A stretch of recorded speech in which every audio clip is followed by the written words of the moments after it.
나는 선지자 이사야의 말과 같이 주의 길을 곱게 하라고 광야에서 외치는 자의 소리로라 하니라. 생명의 말씀을 밝혀 믿음의 다름질에 서는 새벽의 기도자 여러분, 주님의 복된 은총 있기를 소망합니다. 세상을 깨우는 생명의 말씀을 아침마다 주 앞에서 받고 그 말씀을 따라 살아가며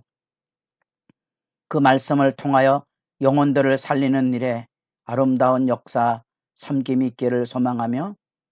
오늘의 본문 말씀은 57장 14절부터 21절까지의 말씀입니다. 이 말씀의 단락 안에서 우리는 여호와의 종으로 이루어졌던 40장부터 55장까지의 중요한 주제가 이제 56장부터 66장까지 하나님의 백성이 어떻게 세워져 가는지, 그들을 통하여 이루어지는 하나님의 나라의 역사를 우리가 지켜보게 되며, 특별히 하나님의 백성의 책임을 심각하게 일깨우고 또 책망하고 교훈하면서 그 안에서 하나님이 이루시는 조건 없는, 다함이 없는 하나님의 은혜의 풍성함이 자기 백성을 구원해내는 새로운 구원 역사로서 그 말씀을 우리가 읽어가게 됩니다. 하나님께서 세상을 다스릴 때 죄악을 통하여 무너진 현실을 징벌이나 징계를 통하여 깨우시고 회복시키시는 구약의 기본 구조를 이 이사야 선지자의 말씀 안에도 우리가 구체적으로 볼 수 있고, 우리가 어제 살펴본 56장 9절부터 57장 13절까지 나타난 아픈 실상이지요. 보편적인 죄악의 실태 보고서, 산등성이서부터 골짜기까지 성읍에 온갖 우상으로 찌들어 있는 그들의 욕망과 그들의 욕망을 채우는 탐욕을 기반으로 해서 이루어진 이 우상숭배의 전율, 심지어 자기 자녀를 불태워 죽이는 그런 몰록신과 같은 일들도 서슴없이 자행하는 인간사의 부끄러운 행태를 우리가 낱낱이 고발하고 있는 모습을 보게 되고, 오늘날의 현실 안에서도 단지 예수의 세대뿐 아니라 오늘날의 현실 안에서도 어쩌면 모두가 우리가 공감하고 아파하는 경건의 무너짐의 실태, 주님의 교회 안에 앉아 있지만 자기들의 욕망에 대한 생각으로 교회 분쟁이나 몰락을 초래하는 일상이 되어버린 현실 앞에 도대체 어디서부터 손을 대야 이 경건의 흐름을 하나님 앞에 생수처럼 흘러넘쳐서 이 세상에 썩어진 오염으로부터 자신과 가정과 교회를 지켜갈 수 있을지, 우리에게 있어서 심각한 도전과 책임과 하나님 앞에 부르짖는 기도의 본본을 새삼 돌아보게 됩니다. 이제 57장 14절부터는 이제 새로운 회복과 희망에 대한 얘기를 우리가 만나보게 됩니다. 그 희망의 역사는 14절 나타난 대로 도두어 길을 수축하여 내 백성의 길에서 거치는 것을 제하여 버리라. 하나님의 새로운 구원의 역사, 이사야 40장에 나타난, 그리고 세례 요한으로 이어지고 있는 산들은 낮아지고 골짜기는 메워짐으로 주의 대로를 예비하는 것처럼 예수를 영접할 수 있도록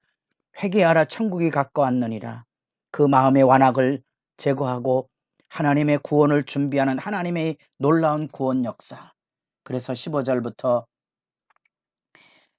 또한 통회하고 마음이 겸손한 자와 함께 있나니 이는 겸손한 자의 영을 소생시키며 통회하는 자의 마음을 소생시키려 함이라. 하나님의 구원의 역사가 이렇게 통회하고 겸손한 하나님 앞에서의 낮아짐을 통하여 곧 그 마음, 그 새 마음과 새 영으로 열려지는 하나님의 구원 역사를 잘 그려주고 있습니다. 그 구원의 역사의 위대함이 이제 표현이 됩니다. 지극히 존귀하고 이 세상에 물들지 않는 온전한 하나님 앞에서의 정결, 공간을 초월하고 영원히 거하시며 시간을 초월하시고 시온산 바로 그 영광의 자리에 내가 높고 거룩한 그곳에서 하나님께서 일하시는 구원의 역사가 그 낮은 곳에 통회하고 겸손한 자들을 편에 서서 하나님께서 그들을 끌어안아 줌으로써 새로운 생명의 구원 역사, 새로운 생명의 회복의 공동체, 마치 예수님께서 이 땅에 오셔서 세리들과 청녀들을 통하여 어쩌면 낮은 자들을 통하여 구원의 역사를 이루어가는 위대한 장면, 예수 당대에도 하나님을 섬긴다고 오만해 성전 종교에 심취되었던 거짓된 종교적인 열심이 아닌 이렇게 통회하고 겸손하고 낮아진 자들을 통해 이루어지는 새 마음과 새 영의 이 구원의 역사의 실제를 우리가 이렇게 생생히 말씀 안에서 만나보게 되는데, 그것은 사람의 힘으로 그것을 극복하는 게 아니고 하나님께서 그들의 죄를 간과하시고 하나님께서 친히 그들을 고쳐주신다는 거죠. 18절 내가 그의 길을 보았은즉 진노가 아닌 징벌이 아닌 하나님의 무조건적인 사랑으로 그들을 품으시고 고쳐주시고 그를 인도하여 그와 그를 슬퍼하는 자들에게 위로를 다시 얻게 하리라. 19절 말씀에 먼 데 있는 자에게든지 가까운 데 있는 자에게든지 평강이 있을지어다 내가 그를 고치리라 하셨느니라. 하나님의 구원의 역사의 위대함이 그렇게 선포되고 있다는 사실입니다. 하나님께서 이루시는 치유와 평강의 역사가 불치병처럼 고통과 절망에 떨어진 삶의 상황 안에서 하나님의 적극적인 개입으로 구원의 역사를 일구어 감으로 이루시는 하나님의 위대한 증거가 그곳에 나타나는 반면에 놀랍지만 그러나 무서운 하나님을 거스리는 악은 어쩌면 그 악을 표현하는 그 실상 그대로 늘 솟구쳐내는 요동하는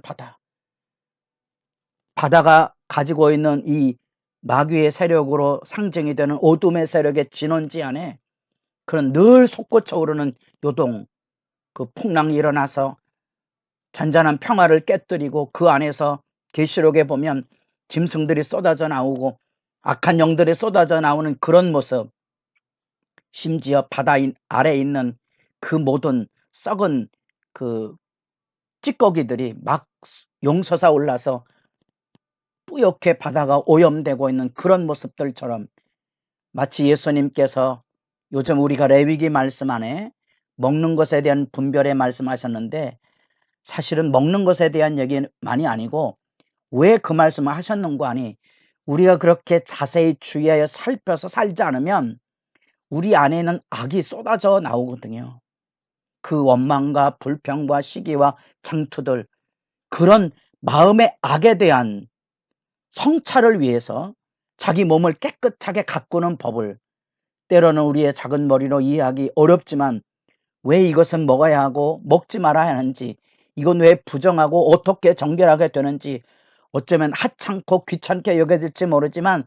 소중한 그런 삶을 하나님의 사랑 안에서 귀담아 듣고 삼가 주의하고 살피는 지혜가 필요하다는 겁니다. 우리가 하나님을 섬기는데도 그걸 알 뿐 아니라 하나님을 우리가 그렇게 섬겨야만 사랑과의 관계 속에서도 섣부른 분쟁과 악담과 미움과 절망과 원망의 자리에 떨어지지 않고 전후 좌우를 잘 살펴서 사람을 돌아보아 줄 알고 어쩌면 악의 지배 아래 있는 인간을 향하여서 위로해 줄 알고 희생해 줄 알고 악을 짊어지고 갈 줄 아는 여호와의 종의 삶이 필요하다는 사실입니다.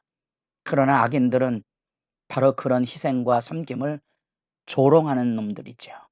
그 악한 행대들을 그대로 나타나게 된다는 겁니다. 악의에 휘말린 세태의 모습이죠. 우린 그렇게 그 말씀 앞에서 오직 하나님의 은혜로서만 열려지는 속죄와 치유와 회복을 만납니다. 우리 편이 아니고 가능성이 없는, 도저히 용서할 수 없는, 희망 없는 우리들에게, 도울 자 없는 우리들에게 하나님 우리에게 찾아오셔서 우리를 구원하시고 우리를 고치시고 도우시는 은혜의 아름다운 역사를 우리가 이곳에서 새삼 만나며 우리도 하나님의 은혜 안에 엎드려 기도하는 시간을 열 수 있기를 소망하고요. 그 구원 역사 속에서 이루어지는 이 하나님의 위대한 용서와 긍휼, 우리가 로마서 말씀에 3장 21절에 나타난 대로 우리의 의는 하나님의 의입니다. 우리가 가지고 있는 의로움이 아닙니다. 하나님이 우리에게 가져오신 의를 통하여 우리를 도우시고 우리를 사하시고 우리를 위해 기도하시고 우리를 사랑하시는 그 용서와 긍휼, 그 치유와 평강, 반면에 바다 찌꺼기가 쏟아오르는 것 같은 그 무서운 악의 고집과 횡포와 거역, 마치 살떨리는 악의적인 악담을 퍼붓는 우리가 시편 곳곳에서 만나는 뱀의 독과 같은 악의 목소리들, 우리의 몸을 전율에 떨게 하는 무서운 악의 횡포들, 여러분 분별하시고 기억하시고 사실은 그 악에 대하여 우리가 등짝을 내에 맡길 수 있는가? 수염이 뽑혀도 침묵할 수 있는가? 우리 예수님의 길을 걸어가야만 생명길을 열 수 있고 우리가 예수님의 길을 걸어가야만 이 가정의 평화에 믿음의 복됨을 열 수 있고 우리가 예수님의 길을 걸어가야만 주님의 교회를 만민이 기도하는 집으로 세워갈 수 있음을 잊지 마시고 주님 앞에 본분을 지켜가는 일에 그리스도의 남은 고난을 내 육체에 채우는 십자가의 도, 십자가의 길을 여러분도 기억하고 기도하시기 바랍니다.